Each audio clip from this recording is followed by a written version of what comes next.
इसरो के चंद्रयान 3 की सफलता के बाद अब सबकी निगाहें होंगी तो वो होंगी सूर्य की ओर, क्योंकि अगले महीने आदित्य L1 की लॉन्चिंग होनी है जो कि सूर्य पे जाएगा। और इसके बारे में क्या क्या चीज़ें निकल के सामने आएंगी, इस बारे में ज़्यादा जानकारी के लिए हमारे साथ SUIT टेलीस्कोप विंग के मेंबर और BHU के assistant professor doctor अलकेंद्र Singh ji हैं। अलकेंद्र सिंह जी से जानते हैं कि सर, सबसे पहले ये बताइए कि किस तरह की ये लॉन्चिंग होगी और क्या क्या चीज़ें अब सूर्य पे खोजी जाएंगी।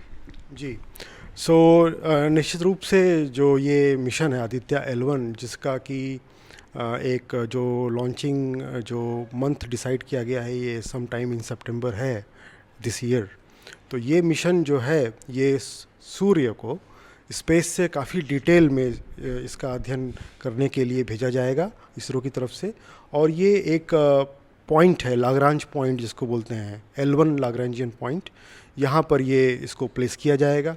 ये जो दूरी है लाग्रांज पॉइंट की स्पेस में, ये लगभग 15 लाख किलोमीटर के आसपास है और ये एक काफ़ी बड़ी दूरी है। ये जो आप समझें कि जो चंद्रमा और पृथ्वी के बीच का जो डिस्टेंस है उससे 4 गुना ज़्यादा दूर ये पॉइंट है। और इसलिए इसरो के लिए ये एक बहुत बड़ी चुनौती है कि इसको सफलतापूर्वक लॉन्च करके इसके सारे फेजेस को सक्सेसफुली कंप्लीट करके और L1 पॉइंट पर इसको प्लेस किया जाए, जिससे कि 24 घंटे सूर्य को स्पेस से भारत स्टडी कर सके और वर्ल्ड कम्युनिटी को बता सके कि हम टेक्नोलॉजी के और साइंस के क्षेत्र में कितने आगे हैं। सर, बात करें कि आपकी और आपकी टीम के जो मेंबर रहेंगे, आपका क्या रोल रहेगा इसरो के लिए, आप कितनी मदद करेंगे, किस तरह से, क्या रोल रहेगा इस पूरे मिशन में। ये जो सारे जो स्पेस मिशंस हैं, इसमें जो वैज्ञानिक या जो साइंटिफिक फ्रेटर्निटी है, इसका एक बहुत बड़ा रोल है। क्योंकि जब आप ये मिशन लॉन्च करते हैं तो आप ये किसी मोटिवेशन से करते हैं, आपके कुछ सेट ऑब्जेक्टिव्स होते हैं। बिना ऑब्जेक्टिव के आप कोई स्पेस मिशन लॉन्च नहीं करते हैं।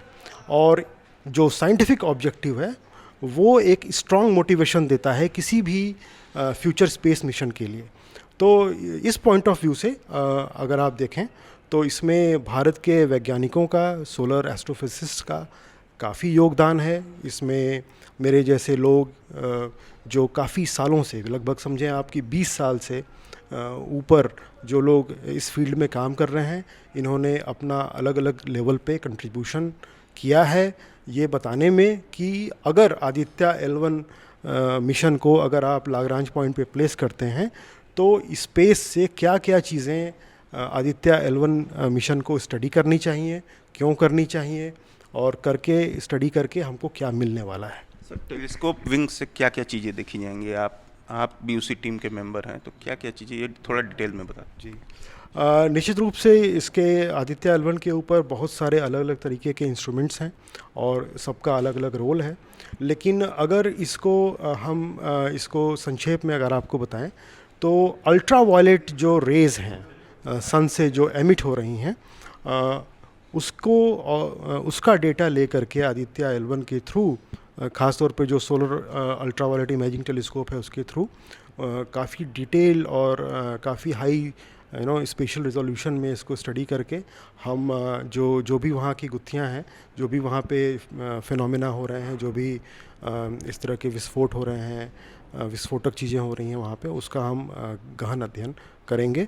और साथ ही साथ जो भी वहाँ से प्लाज्मा गैस का जो विस्फोट हो रहा है, जिसको हम कोरोनल मास इजेक्शन बोलते हैं, इसको भी हम काफ़ी डिटेल में स्टडी करने का प्रयास करेंगे आदित्य L1 मिशन पे जो भी इंस्ट्रूमेंट्स हैं उसके माध्यम से। और अगर ये हम सतत रूप से इसका सक्सेसफुल अध्ययन करते रहें तो निश्चित रूप से भारत को पृथ्वी पर जो भी सूर्य की तरफ से जो भी प्रभाव करने वाली जो भी गतिविधियां हो रही हैं उसको समझने में मदद मिलेगा। इससे भारत जो है अपना टेक्नोलॉजिकल और साइंटिफिक जो एबिलिटी है ये भी प्रूव करेगा और निश्चित रूप से ये कहीं ना कहीं भारत के इकॉनमी को और इंडस्ट्री को ये फ़ायदा पहुंचाएगा। सर, बात करें कि कितना समय लगेगा और कितनी चुनौतियां हैं इन सब चीज़ों में। जी, तो एक तो जैसा मैंने आपको बताया कि जो एक 15 लाख किलोमीटर की जो दूरी है, जो पृथ्वी से लॉन्चिंग स्टेशन से और आपको जो लाग्रांज पॉइंट L1 तक जो आपको इस मिशन को भेजना है, इसमें दूरी काफ़ी इन्वॉल्व है।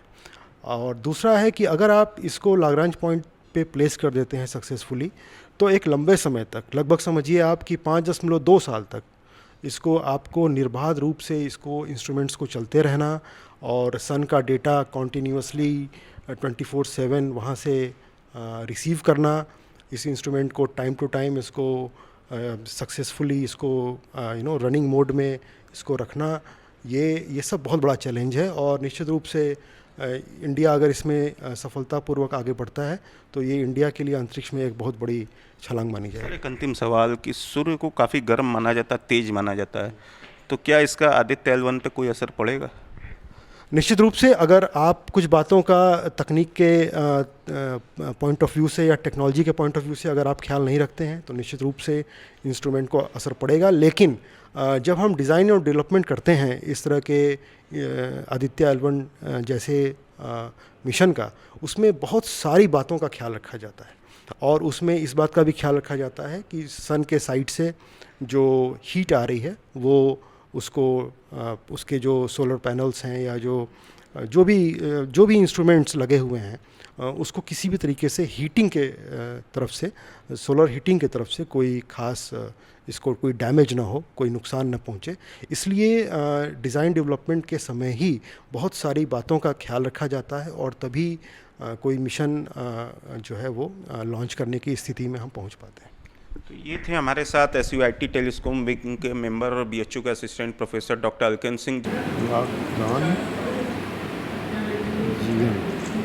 ये इधर से इसका मतलब हुआ लाग्रांजियन।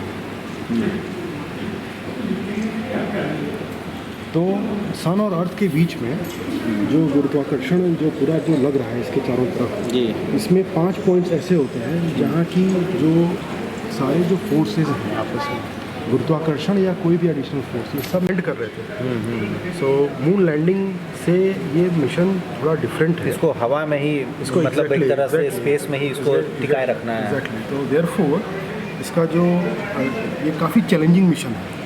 आदित्य बिल्कुल, चंद्रयान मिशन भी काफ़ी चैलेंजिंग मिशन था। जी। क्योंकि उसका जो चैलेंज था वो डिफरेंट था, लेकिन एट द एंड आपको मून पे लैंड कराना है। चंद्रयान 3 सरफेस मिल रहा था, सरफेस मिल रहा था। यहाँ पर एक पॉइंट है, it's just an kind of its just a fix point in the space. तो वहाँ पे लैंडिंग नहीं करानी है, बल्कि आपको वहाँ पर अगर उसके मान लीजिए उसके थोड़ा सा दाएं बाएं अगर उसको मेजर करके आप लोग फिक्स किए होंगे। बिल्कुल। तो अगर आप एक्यूरेसी और प्रेसिजन के लेवल पर अगर आप मिस्टेक कर देते हैं, सब कुछ उसी पे निर्भर करता है। बिल्कुल। और आपकी जो कंप्यूटेशनल जो आपके जो गणितीय जो भी आपके मॉडल्स हैं, जो भी आपके कैलकुलेशंस हैं, अगर उसमें थोड़ा भी अगर कोई विरोधाभास आता है तो आप जो है आपका जो ये आदित्य L1 है वो कहीं और भी ये जा सकता है, आउट ऑफ कंट्रोल भी हो सकता है। अच्छा, इसलिए ये बहुत बड़ा चैलेंज है कि हम इसको लाग्रांजियन पॉइंट पर अपने प्लान के मुताबिक। हमसे जुड़े रहने के लिए हमारे YouTube चैनल को सब्सक्राइब करें और नई वीडियो की नोटिफिकेशन के लिए बेल आइकॉन को दबाएं। अगर आप ये वीडियो Facebook पर देख रहे हैं तो लाइक जरूर करें और ज्यादा से ज्यादा शेयर करें। धन्यवाद।